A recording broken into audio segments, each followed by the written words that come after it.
toutes les situations qu'on décrit ici, là, le principal responsable, c'est le président de la République, ce ne sont pas ses collaborateurs. Je vais vous dire pourquoi. Le système politique camerounais, en réalité, c'est Paul Biya. Parce qu'il est d'accord. Même pour fermer les routes ici à la poste centrale, le maire va vous dire que sur haute instruction du président de la République, ça pose un problème fondamental. Ça veut dire que pour que le Cameroun, justement, pour que le Cameroun se développe, il faut que le président soit là et qu'il soit en bonne santé. Et c'est là où je suis d'accord avec le docteur Dieudonné Essomba. En réalité, ce n'est pas la santé du président qui intéresse les Camerounais. Vous avez de nombreux visages politiquement très hideux. Et ce sont ces gens qui exposent le président. Les gens, en fait, en ont marre. Parce que ceux à qui le président Paul Biya a confié des charges sont méchants, véreux, gourmands, kleptomanes, menteurs. Autant les changer pour ça, et c'est ça le problème. J'ai même envie de dire que c'est ça l'objectif en réalité. C'est d'installer justement un climat de peur. Parce que quand vous analysez le système politique camerounais, j'aime à le dire, c'est un système monocratique qui se résume au président de la République. Prenez la Constitution et tous les textes que vous voulez, vous allez vous rendre compte qu'en fait, le système politique camerounais, en réalité, c'est Paul Biya. Parce qu'il est tout. Il est tout en même temps quand vous lisez la Constitution. La Constitution et même d'autres textes. Il est tout. Et puisqu'il est tout, ça veut dire que s'il est malade, c'est le Cameroun qui est malade. Parce que je vais vous rappeler que même pour fermer les routes ici à la poste centrale, le maire va vous dire que sur haute instruction du président de la République, ça pose un problème fondamental. Ça veut dire que pour que le Cameroun, justement, pour que le Cameroun se développe, il faut que le président soit là et qu'il soit en bonne santé. Et c'est là où je suis d'accord avec le docteur Dieudonné Essomba. En réalité, ce n'est pas la santé du président qui intéresse les Camerounais. Parce que quand vous prenez le système camerounais actuel, vous allez vous rendre compte qu'ils ont même décortiqué la décentralisation. On est en train de rentrer dans un système concentré.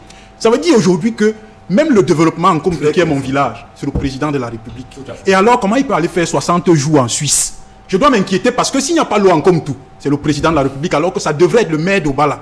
S'il n'y a pas l'électricité en Comté, c'est le président de la République. Alors qu'en principe, je devrais m'attaquer au maire d'Obala, si on lui avait donné les compétences de me donner l'électricité. Et là où je vais également nuancer, c'est qu'en fait, toutes les situations qu'on décrit ici, là, le principal responsable, c'est le président de la République, ce ne sont pas ses collaborateurs. Je vais vous dire pourquoi. Parce qu'en démocratie, il faut apprendre à responsabiliser les gens.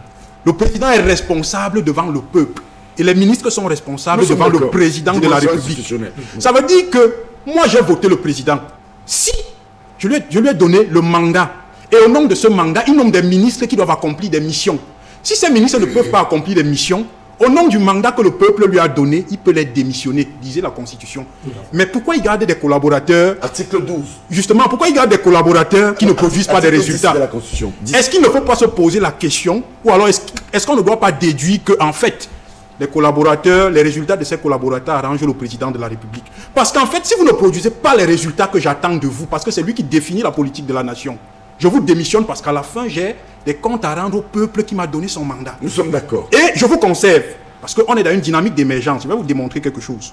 On crée le DSE, je vous nomme. Vous faites échouer mon DSE, je vous maintiens. On va à la SND 30. On est sûr que vous allez faire échouer ma SND 30. Je vous maintiens. D'abord, santé pour tous à l'an 2000. C'est là où je vais arriver. Vous comprenez donc en fait, le problème, c'est le président de la République.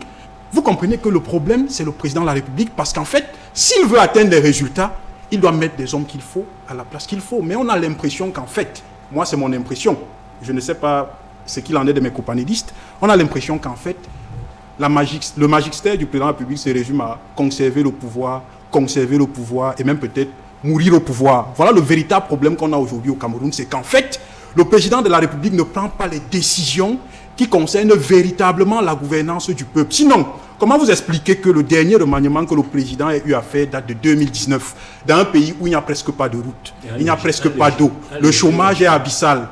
Comment vous expliquez ça? Où la justice semble être injuste. Vous expliquez ça comment? Non, plus grave encore, il y a des rumeurs de coup d'État. Justement, vous expliquez ça comment? Dans un pays où on vous dit que l'or est exploité de façon illégale, vous expliquez ça comment? Pourquoi le président ne prend pas des décisions qui correspondent aux aspirations du peuple? On est donc amené à conclure simplement qu'en fait, compte tenu de son âge et même d'un ensemble de certaines choses, on a l'impression qu'en réalité, ce n'est plus le président qui tient les leviers de certaines décisions. Parce que quand vous prenez même la modification constitutionnelle, et j'avais suivi le professeur et j'étais d'accord avec lui, sur la modification constitutionnelle en ce qui concerne l'institutionnalisation du président de la République, du vice-président. Est-ce que vous savez que le président, dans toutes ses capacités, n'aurait pas validé cette modification constitutionnelle? Vous savez pourquoi? Pourquoi?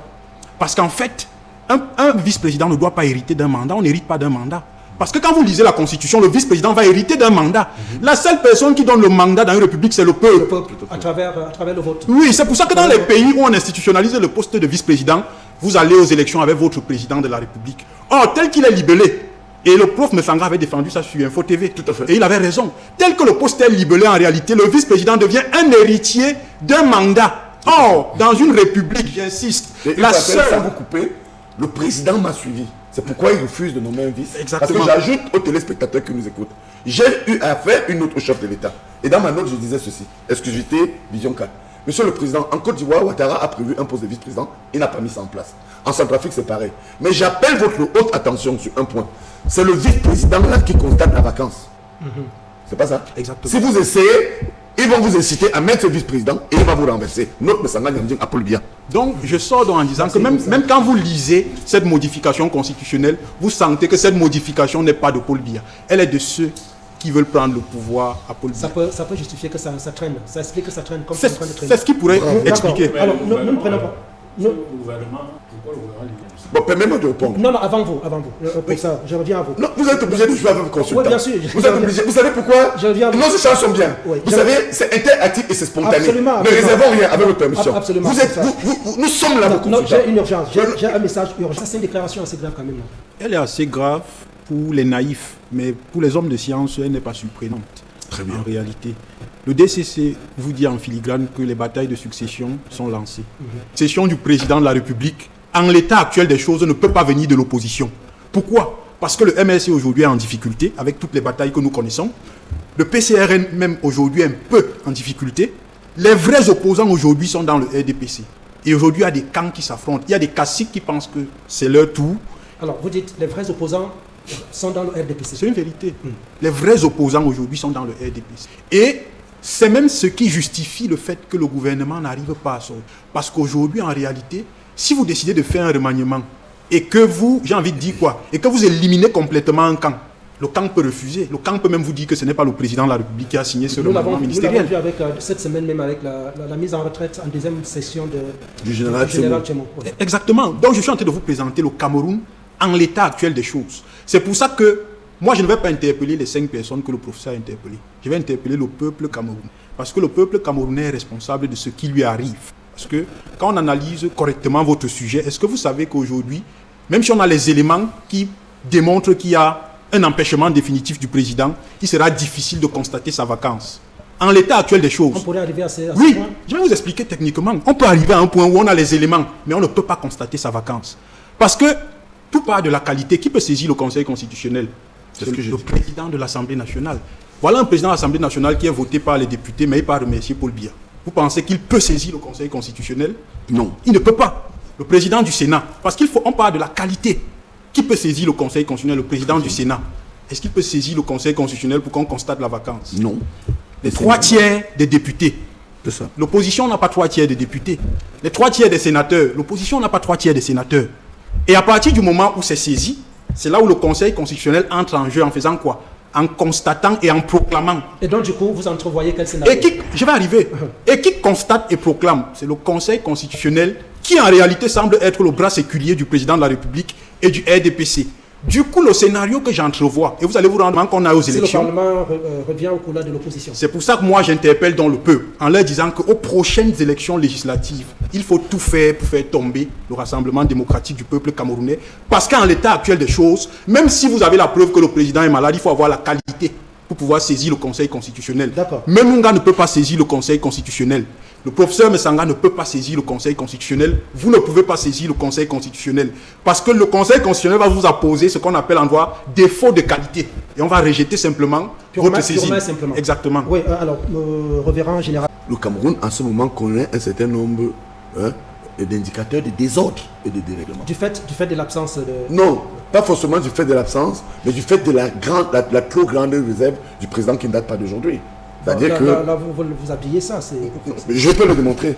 Moi, je suis un scientifique. Non, mais Je le démontre. Regardez. Mais c'est- Bon, avant de mais cette démontrer, réserve, la bon, le préparation, désordre, c'est ça, quoi? ouais. Les gens sont en prison, abusivement, du fait de certains princes.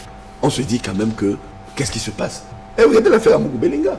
Vous allez voir que, je voudrais vous démontrer que le ras-le-bol des Camerounais que démontre Dieudonné Somba, c'est que Et là, je l'ai dit, partout où je suis entré, même lorsque j'ai été reçu par moment avec tout, que les gens veulent que le président réagisse. On ne peut pas comprendre que face à un tel désordre, et parfois avec des prises de position judiciaires gênantes, utilisons le langage diplomatique, on dit mais quand même, le président observe. Oui, mais alors vous utilisez aussi le langage diplomatique. Oui. Lorsque vous parlez de réserve, alors qu'il est absent. Oui, non, pas les réserves. Je veux dire que le comportement de ceux qui nous dirigent exaspère. Vous avez de nombreux visages politiquement très hideux. Et ce sont ces gens qui exposent le président. Écoutez, regardez Mitterrand. Lorsqu'il arrive à 64 ans président de la République française, le 10 mai 1981, on découvre qu'il a un cancer violent. Il empile en 88, pourquoi? Parce qu'autour de lui, il a des collaborateurs qui disent, écoutez, nous allons faire accompagner les Français. Et il reste à la tête de l'État. Mais ils ont accompagné les Français valablement.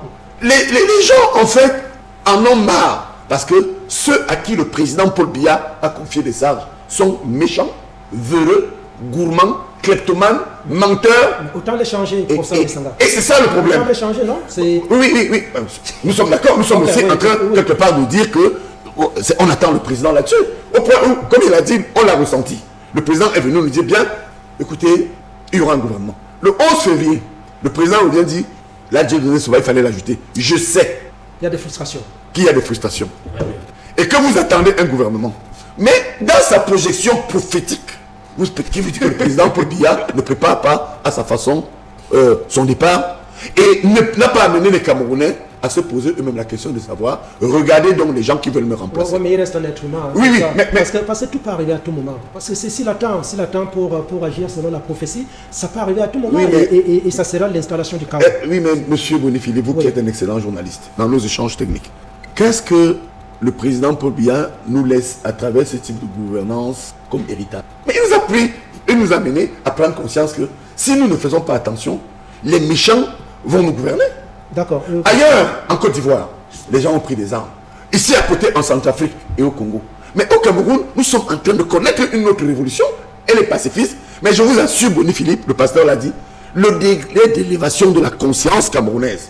Mais allez la voir quand vous sortez. Allez en Allemagne, allez en Italie, allez en France. Écoutez, vous avez demandé 30 secondes. Non, pour ça, voilà ce que je voulais dire. Vous avez demandé 30 secondes. Oui, non, c'était important de le préciser. Oui, avec Stéphane Menouga. Oui,